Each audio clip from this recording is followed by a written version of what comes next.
Bom dia, minha gente, sejam bem-vindos.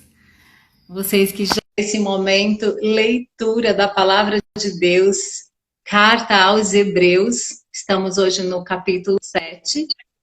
Sejam todos bem-vindos. Linda, minha irmã, tudo bem? Tudo bem, graças a Deus. É um prazer e uma alegria de estar novamente às manhãs aqui com vocês, viu? Viu, a gente tem hoje uma responsabilidade profunda, Muito né? grande.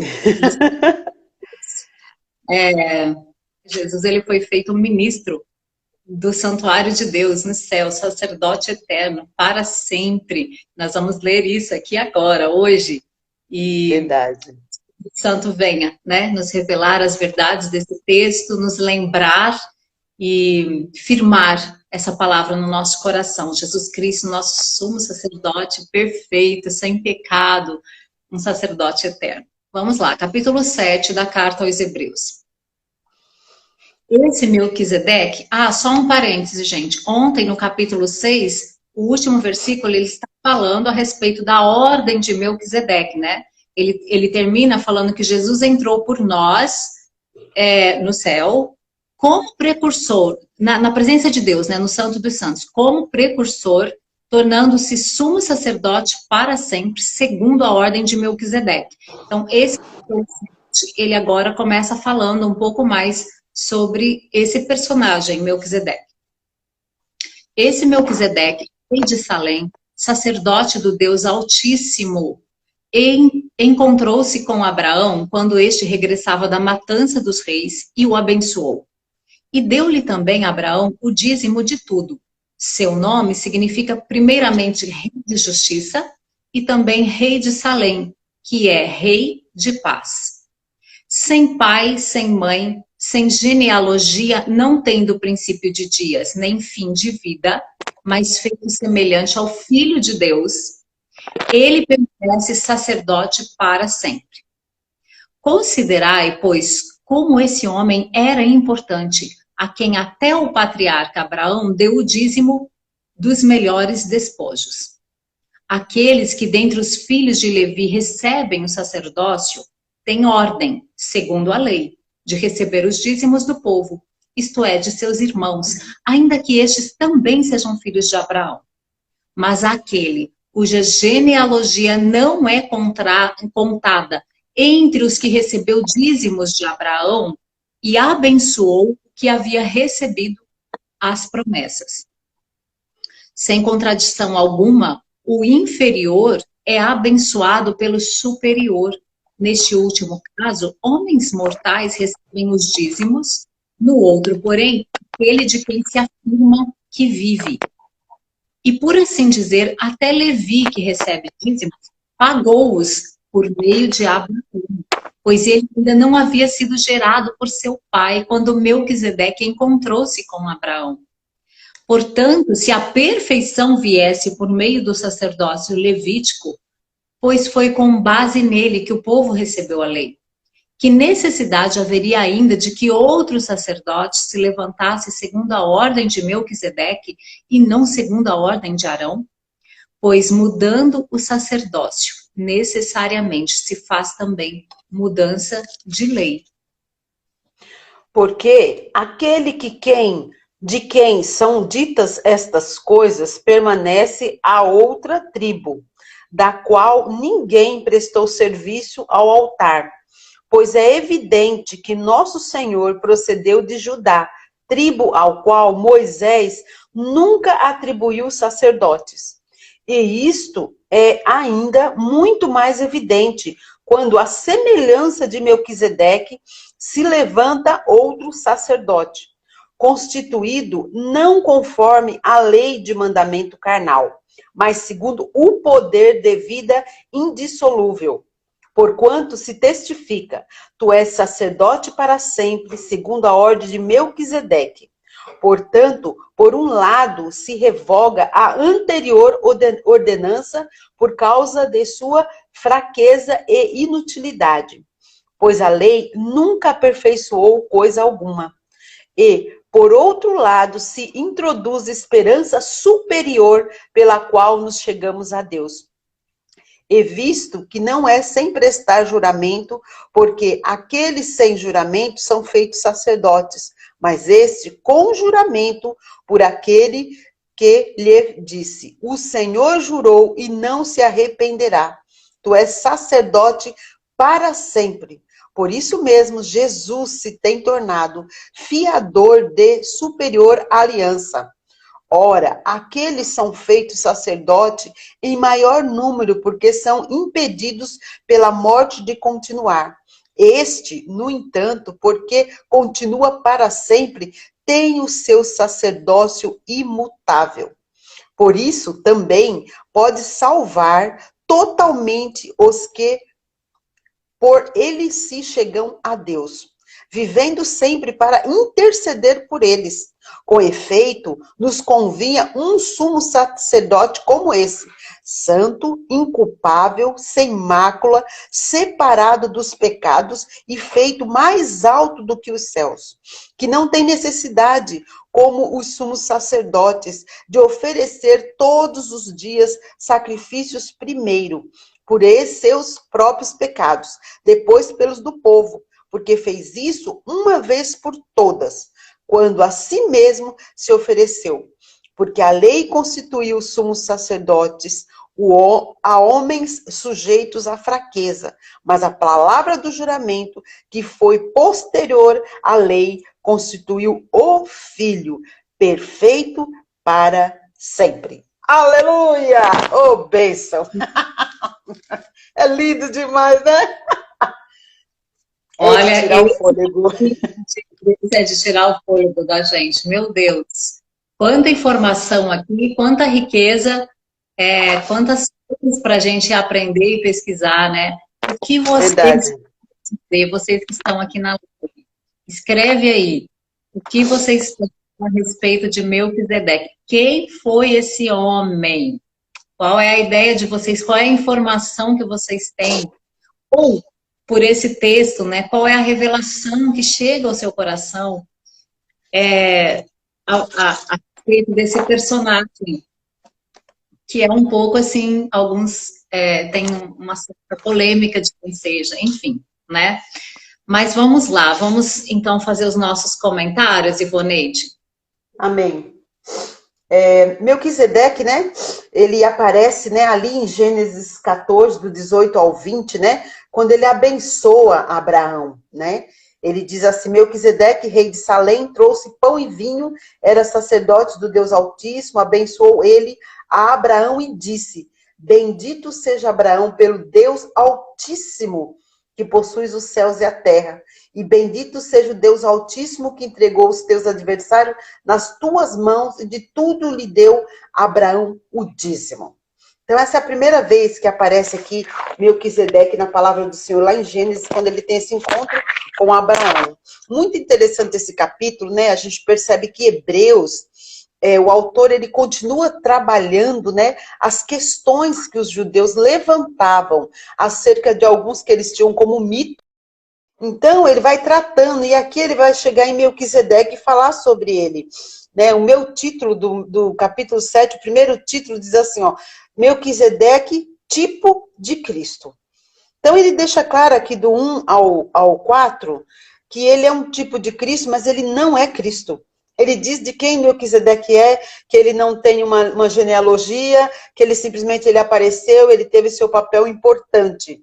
Lá no versículo 5, antes do 4, ele vai dizer, o sacerdócio de Cristo é superior ao levítico, mostrando novamente, ele é importante, diz aqui no versículo 7, evidentemente é fora de qualquer dúvida que o inferior é abençoado pelo superior.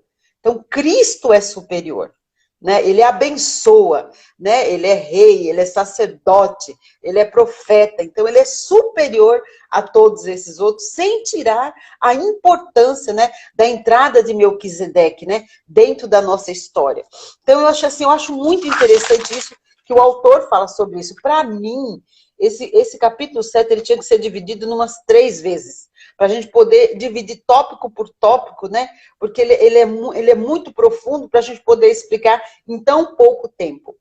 eu vou falar somente sobre os negritos, que me chamam um pouco a atenção. No versículo, entre o versículo 10 e 11, diz assim: o sacerdócio levítico teve fim, mas o Cristo é eterno, né? Cristo é eterno. Ele veio tomar o seu lugar perfeito, onde ninguém tira o lugar dele, né? Cada um tem o seu lugar. Onde eu estava numa reunião, né? E eu falava assim para as irmãs, né? Irmãs, cada uma tem o seu lugar, né? Todos nós temos o nosso lugar. O que nós precisamos orientar na nossa mente e pensamento é pôr a ordem direitinho desses lugares, né? E aqui ele está explicando isso. Cada um tem a sua importância, só que nada nem ninguém pode ser superior ou mais importante que Cristo, o Filho de Deus, o sacerdote perfeito. Isso nós não podemos deixar. E se nós pensarmos sobre isso, Su, hoje é isso que o mundo tem feito. Tem colocado N coisas no lugar de Cristo. Um lugar que ele não precisa brigar para ter, ele já tem. Ele é filho de Deus. As pessoas só precisam conceber isso na mente. De qualquer coisa que tente tirar a atenção, para e pensa. Quem é o mais importante? Filho de Deus. Acabou, ponto. Né? Ele não briga por esse lugar, ele é o Filho de Deus. Então ele é superior a qualquer coisa. E hoje em dia, o que as religiões, algumas discussões pegam é isso. Ah, porque eu creio nisso, eu creio naquilo, eu creio na cor, eu creio na pedra, eu creio nisso. Não, Cristo tem um lugar dele, ele não briga com ninguém. Deus Pai foi o Criador de todas as coisas. Só que nós precisamos pôr ordem no nosso pensamento. Eu vejo a humanidade com os pensamentos fora de ordem, bagunçado, por N influências que tiveram, né? Porém, nós precisamos entender aqui o papel dele, o lugar dele é excelente, é poderoso e ninguém tira. Né? No versículo 19 para o 20 diz: Cristo, sacerdote único e perfeito. Ponto. Único e perfeito. Então nós precisamos aprender, os mesmos conflitos que existem hoje, existiam naquela época. E eu acho lindo quando a Bíblia trata disso. Porque às vezes, quando uma pessoa que não conhece a palavra de Deus, começa a entrar em confusões, discussões vãs e coisa e tal, a gente pensa, né? Isso já aconteceu lá atrás, já foi tratado.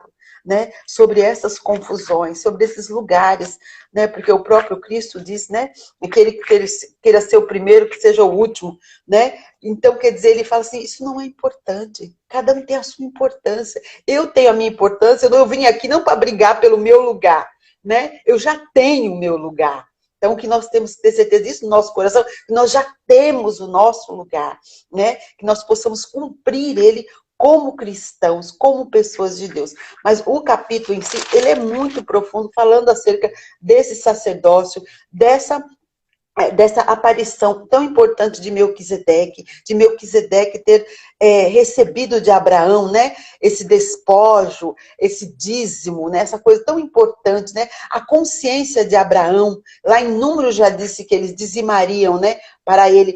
Então, quer dizer, a importância de Abraão entender também.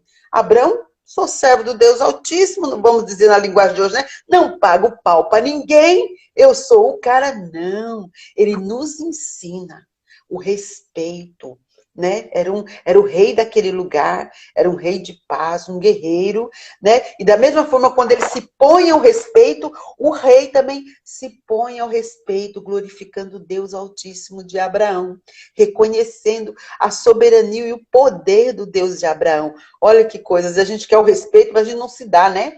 Então, quer dizer, é um caminho de dupla via, a gente se dá o respeito e as pessoas reconhecem o Senhor, o Deus ao qual nós servimos como superior a todas essas coisas.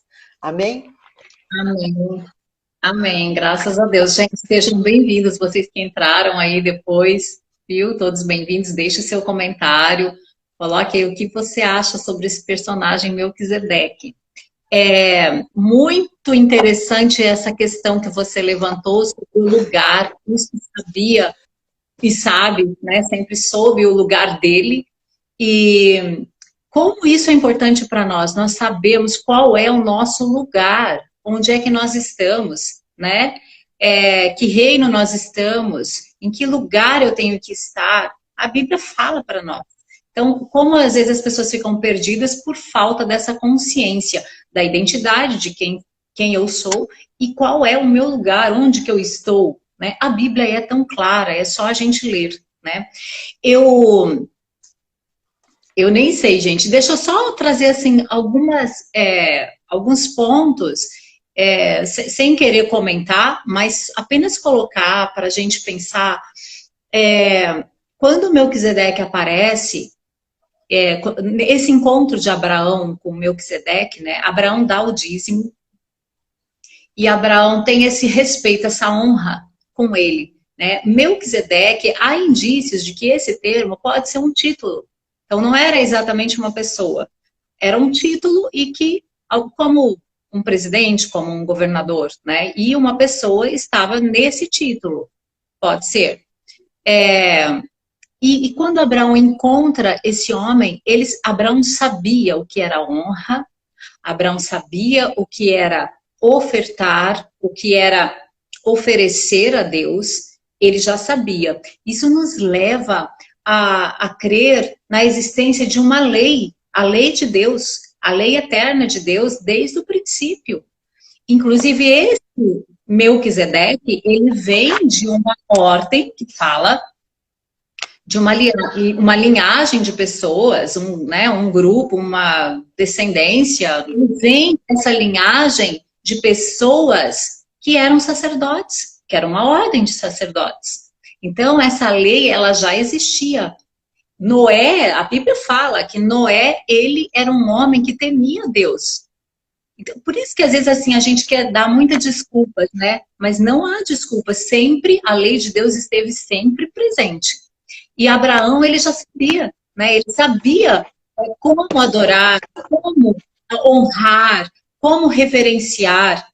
E o texto fala que esse Melquisedeque, ele é sacerdote do Deus Altíssimo e que ele é a semelhança de Cristo.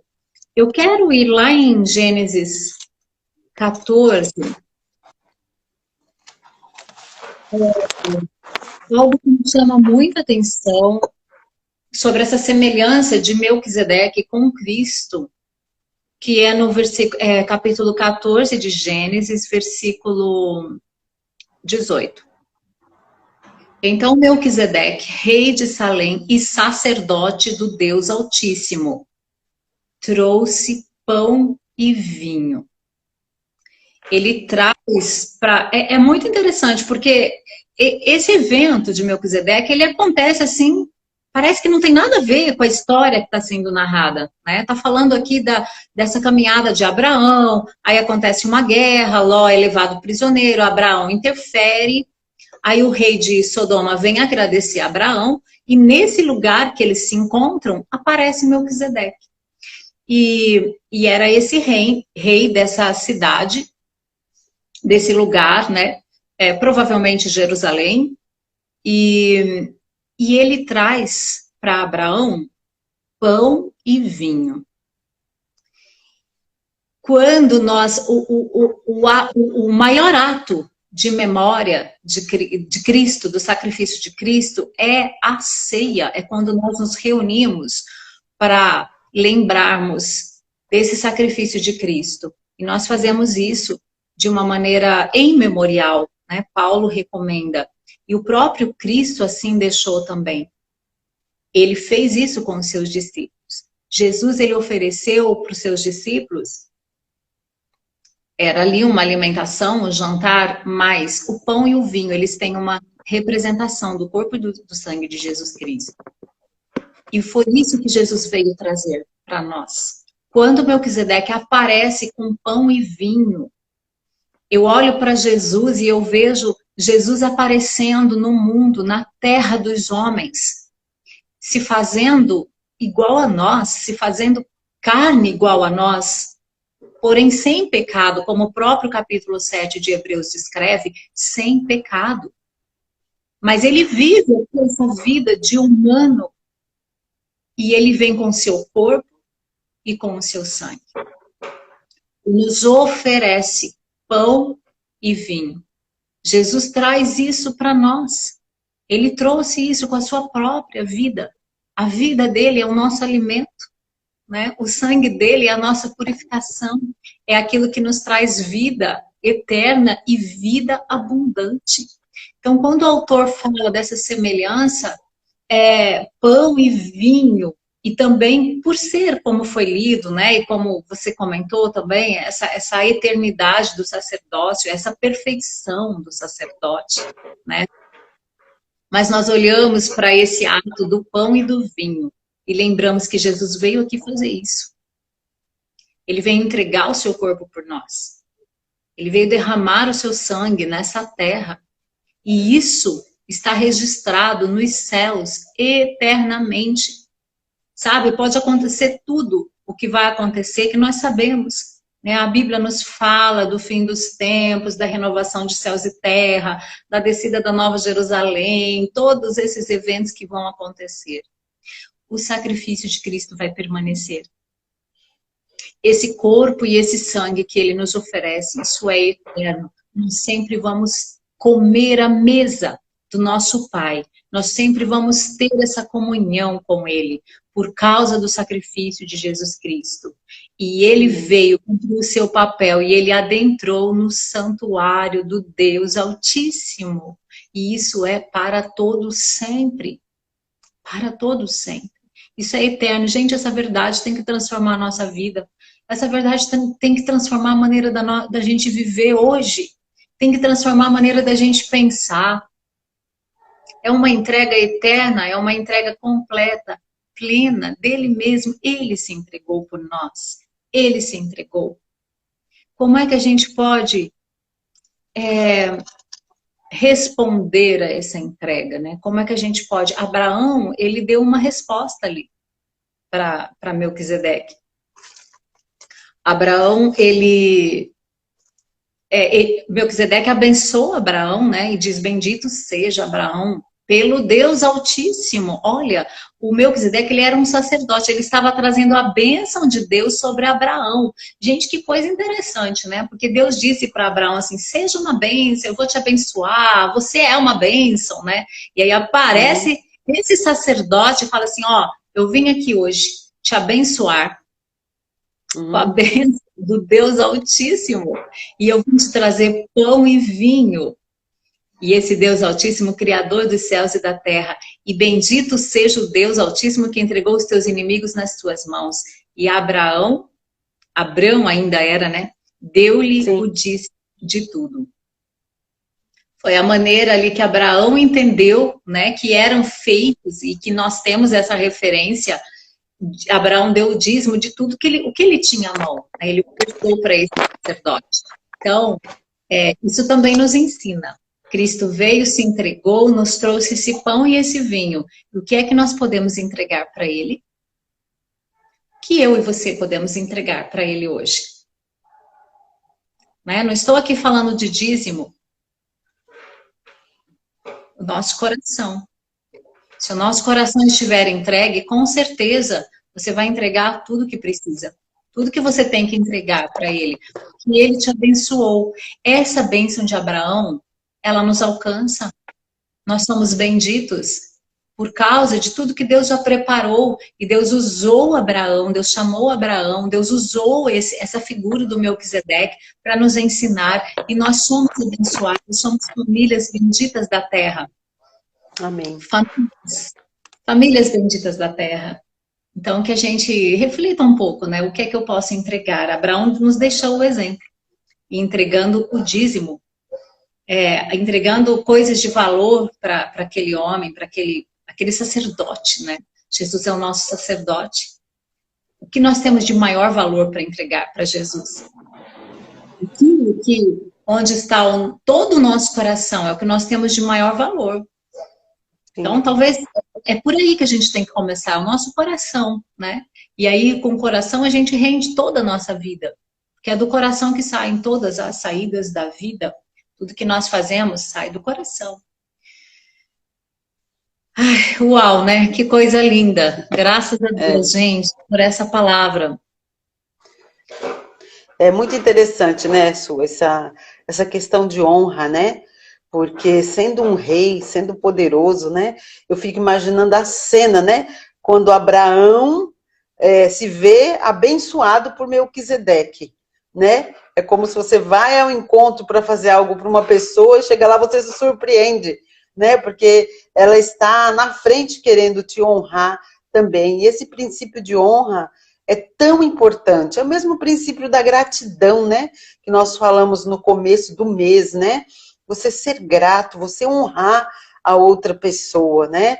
Melquisedeque, o significado rei de justiça, né? Porém, independente do que ele fazia, independente das outras questões que o envolvia, né? Havia aquela questão da honra, né? De honrar a pessoa, de estar ali, né? Então, assim, eu acho assim muito lindo isso, né? Que nem você falou, né?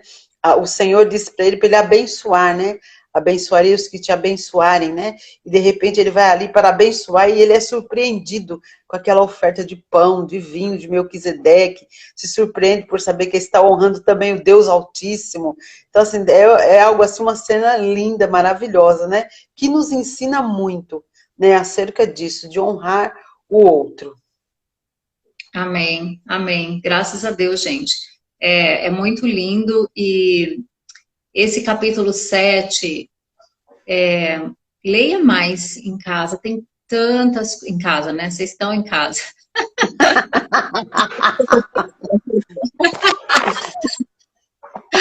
Ai, meu Deus. Tem tantos ensinamentos aqui, né? A gente não tem um tempo disponível para falar tantas coisas, comentar tantas coisas, mas fala do sacerdócio levítico, da limitação desse sacerdócio, né? O sacerdócio levítico ele foi para Israel, para o povo. O sacerdócio de Melquisedeque, outra coisa linda, eu vou comentar isso. Esse sacerdócio, ele é um sacerdócio anterior à lei de Moisés. Então, ele já existia esse sacerdócio, né? E é um sacerdócio para a humanidade. É um sacerdócio para todos. E Cristo, ele veio para todos. Por isso que Melquisedeque é a semelhança de Cristo, e não a semelhança da ordem levítica. Porque a ordem levítica era para o povo ali, em especial. Mas o sacerdócio de Melquisedeque, ele é anterior, ele é maior, porque ele abrange a humanidade. Cristo, ele veio não só para os judeus, ele veio para todas as nações, para toda a humanidade. E Paulo é esse apóstolo, né, dos gentios, que vai levando o evangelho. Então, quanta coisa linda tem nesse capítulo que você pode mergulhar, né? E essa eternidade do sacrifício de Cristo, a pureza de Jesus, como ele foi tão lindo nesse aspecto de não se contaminar, de ser perfeito em tudo que ele fez aqui. Ele conservou, né, a sua pureza, andou em santidade, ele não tem culpa. Jesus, a culpa que ele levou foi nossa.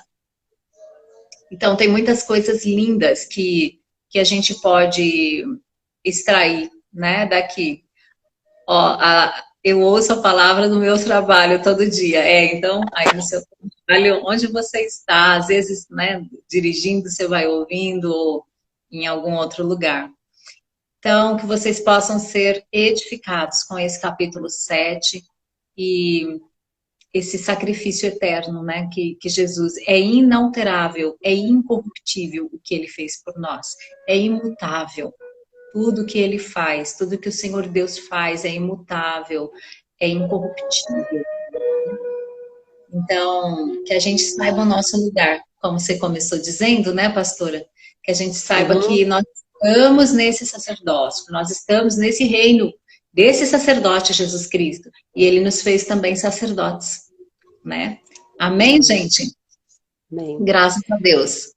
Muito bem. Então, ó, amanhã a gente volta com o capítulo 8, que continua, né? Uma sequência linda desse assunto.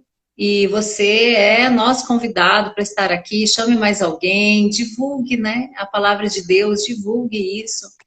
E às vezes a gente envia tantas mensagens que não vão edificar. Envie essas lives para outras pessoas serem edificadas também. Pastor Ivoneide, muito obrigada, viu? Obrigada, sou eu que agradeço por mais uma oportunidade, né? Deixa eu deixar uma palavrinha para o seu coração. Não deixe nada, ninguém tomar o lugar do sumo sacerdote na sua vida. Ele já provou todo o amor que ele tem por nós. Ele já provou ali na cruz o quanto ele nos ama. Não deixe nada nem ninguém tomar o lugar dele no seu coração, que você vai ser cada dia mais um vencedor, uma vencedora, em nome de Jesus. Amém? Amém, amém, graças a Deus. Então, gente, tenha um excelente dia. A gente se vê amanhã para o capítulo 8. Um grande abraço a todos. Tchau.